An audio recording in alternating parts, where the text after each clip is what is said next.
నమస్తే, welcome to our channel. Rajahmundry కల్తీ పాల వ్యవహారం ప్రస్తుతం ఏపీ రాజకీయాల్లో హాట్ టాపిక్గా మారింది. మరి ఇదే అంశంపైన చంద్రబాబు నాయుడు గారు అసెంబ్లీలో స్టేట్మెంట్ ఇవ్వడం, మరణించిన వారికి 10 లక్షల రూపాయల ఎక్స్గ్రేషియా కూడా ప్రకటించడం జరిగింది. మరోపక్క చూసుకున్నట్లయితే వైసీపీ సోషల్ మీడియాలో చేస్తున్నటువంటి ప్రకటనలు, పోస్టులను ఏ విధంగా చూడాలి, జగన్మోహన్ రెడ్డి స్పందించినటువంటి తీరును ఏ విధంగా చూడాలి తెలుసుకునే ప్రయత్నం చేద్దాం. దీన్ని విశ్లేషించడానికి మనతో పాటుగా ఉన్నారు ప్రముఖ ఆర్థిక, రాజకీయ, సామాజిక విశ్లేషకులు అప్సాని రాజేష్ గారు. నమస్తే. నమస్కారం. రాజమండ్రిలో ఏదైతే కల్తీ పాల వ్యవహారం ఉందో దానిపైన బాధ్యులు, నిందితుల్ని కఠిన చర్యలు తీసుకుంటామని చెప్పి ఒక పక్క చంద్రబాబు నాయుడు గారు చెప్తూనే ఉన్నారు సార్.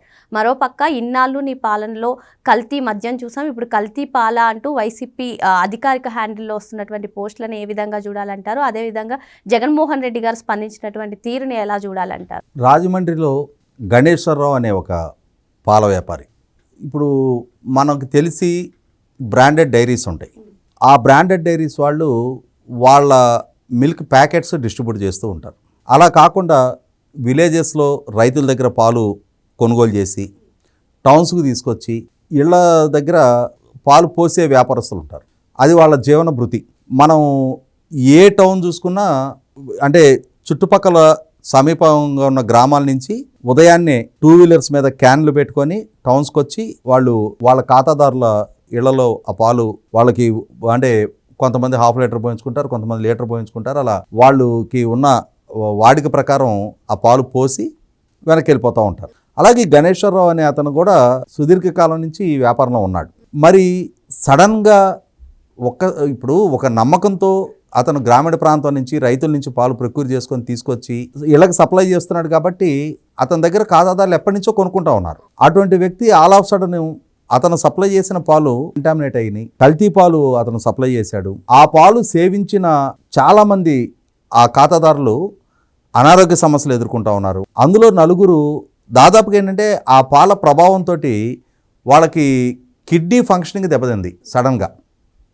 దాంతో వాళ్ళకి యూరిన్ డిశ్చార్జ్ అవ్వక కిడ్నీ ఫంక్షనింగ్ దెబ్బతిని డయాలసిస్కి వెళ్ళిపోయి అప్పటికప్పుడు డయాలసిస్ చేయాల్సి వచ్చి, ఈ డయాలసిస్ చేసే క్రమంలోనే 4 ప్రాణాలు కోల్పోయి ఇంకొక 8 మంది వరకు ఇప్పుడు ఆల్రెడీ ట్రీట్మెంట్లో ఉండి, అందులో 2 వెంటిలేటర్ మీద ఉండి ఒక సీరియస్ కండిషన్ ఎరేజ్ అయింది. ఇది ఏ ప్రభుత్వాలు కోరుకునే సంఘటన కాదు, ఏ ప్రభుత్వాలు ఇటువంటి వ్యాపారస్తుల్ని ప్రోత్సహించవు.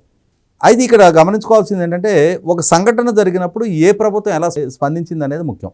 ఇవాళ రాష్ట్ర ముఖ్యమంత్రి హోదాలో ఉన్న చంద్రబాబు నాయుడు గారు ఈ జరిగిన సంఘటనను అడ్మిట్ చేస్తూ, ఈ విధంగా ఒక వ్యక్తి సరఫరా చేసిన పాలతోటి ఈ విధమైన అనారోగ్య సమస్యలు తలెత్తాయి, అతను సరఫరా చేసిన పాలు కల్తీ జరిగాయని చెప్పిన ప్రభుత్వం అడ్మిట్ అవుతోంది ఇక్కడ. అదే క్రమంలో ఆ బాధితులకి సంబంధించిన వాళ్ళ వైద్య సహాయం ప్రభుత్వం భరిస్తూ ఉంది. అదే క్రమంలో చనిపోయిన వారికి ఒక్కొక్కరికి 10 లక్షల రూపాయల ఎక్స్గ్రేషియా ప్రభుత్వం ప్రకటించింది. ఇది ప్రభుత్వం స్పందించిన తీరు. ఇదే అసెంబ్లీ రాష్ట్ర ముఖ్యమంత్రులుగా ఈరోజు చంద్రబాబు నాయుడు గారు ఉండొచ్చు, ఇంతకుముందు జగన్మోహన్ రెడ్డి గారు ఉండొచ్చు. ముఖ్యమంత్రి అనేది ఒక హోదా, ఒక వ్యవస్థ. నేటి ముఖ్యమంత్రి ఇలా స్పందించినప్పుడు మరి గతంలో కూడా ఈ రాష్ట్రాన్ని పరిపాలించిన ముఖ్యమంత్రి జగన్మోహన్ రెడ్డి ఎలా స్పందించాడు?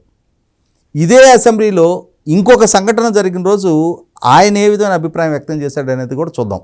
ఎందుకంటే ఈరోజు జగన్మోహన్ రెడ్డి ఆహార నాణ్యత విషయంలో ప్రభుత్వ పర్యవేక్షణ లోపం కారణంగా ఈ సంఘటన చోటు చేసుకుందని చెప్తున్నాడు.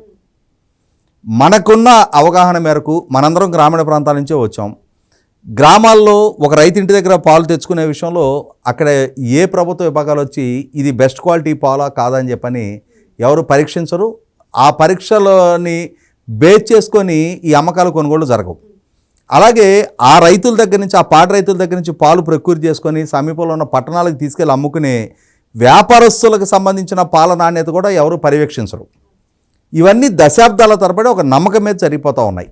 కానీ అటువంటి నమ్మకాన్ని దెబ్బతీస్తూ ఒక వ్యక్తి సరఫరా చేసిన పాల వల్ల నేడు ఇటువంటి సీరియస్ కాన్సిక్వెన్సెస్ అరైజ్ అయినాయి అనేది మొట్టమొదటిసారిగా వింటున్నాం మనం. అటువంటి పరిస్థితి ఉత్పన్నమైనప్పుడు అటువంటిది ఏమీ జరగలేదు, అసలు అవన్నీ కల్తీ పాల వల్ల జరుగుతున్న మరణాలు కాదు, అవన్నీ వేరే వేరే కారణాల వల్ల జరుగుతున్న సహజ మరణాలు అని చెప్పని కనుక చంద్రబాబు నాయుడు గారు ఈ కల్తీ పాల అంశాన్ని బుల్డోజ్ చేస్తే అప్పుడు చంద్రబాబు నాయుడు గారిని బ్లేమ్ చేస్తే అర్థం ఉంది. ఎలా?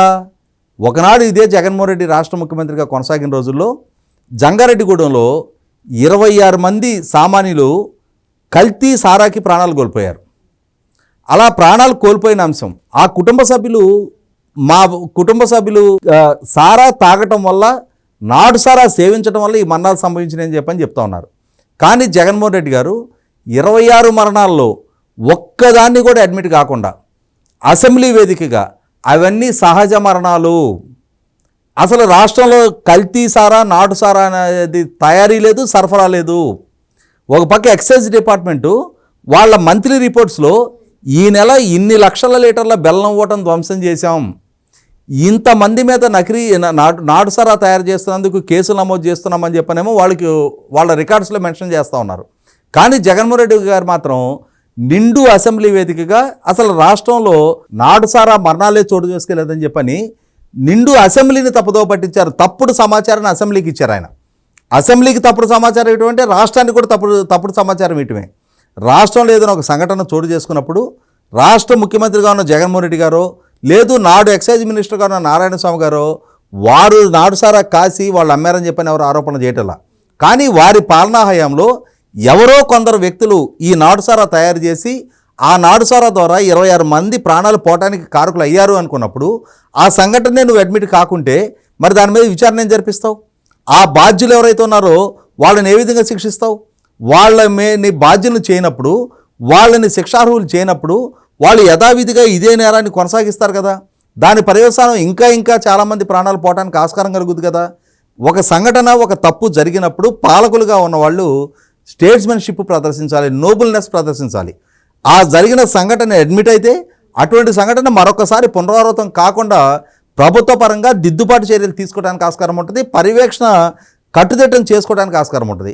అలా కాకుండా ఇవాళ చంద్రబాబు నాయుడు గారు ప్రదర్శించిన నాటి ఈ స్టేట్స్మెన్షిప్ ప్రదర్శించక జగన్మోహన్ రెడ్డి ఆ రోజున తన పాలనా హయాంలో ఈ విధమైన సంఘటన చోటు చేసుకోవటమా అని చెప్పని ఒక రకమైన ఫాల్స్ ఈగోతో జరిగిన సంఘటన పోయిన ప్రాణాలకి కనీసం మాత్రం విలువ ఇవ్వకుండా, వాళ్ళకి ప్రభుత్వ పరంగా ₹1 నష్టపరిహారం ఇవ్వకుండా అసలు జరిగిన సంఘటననే జరగనట్టుగా చిత్రీకరించాడు.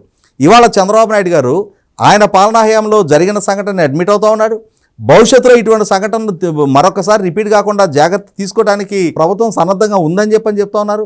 కాబట్టి చంద్రబాబు నాయుడు గారికి జగన్మోహన్ రెడ్డి గారు ఈరోజు ఏదో ప్రభుత్వ పరంగా పర్యవేక్షణ గురించి ఆయన సలహాలు సూచనలు ఇవ్వడం చూస్తుంటే గురువింద గింజ సామెత గుర్తొస్తూ ఉంది. మరో అంశంతో మళ్ళీ కలుద్దాం. Thank you sir.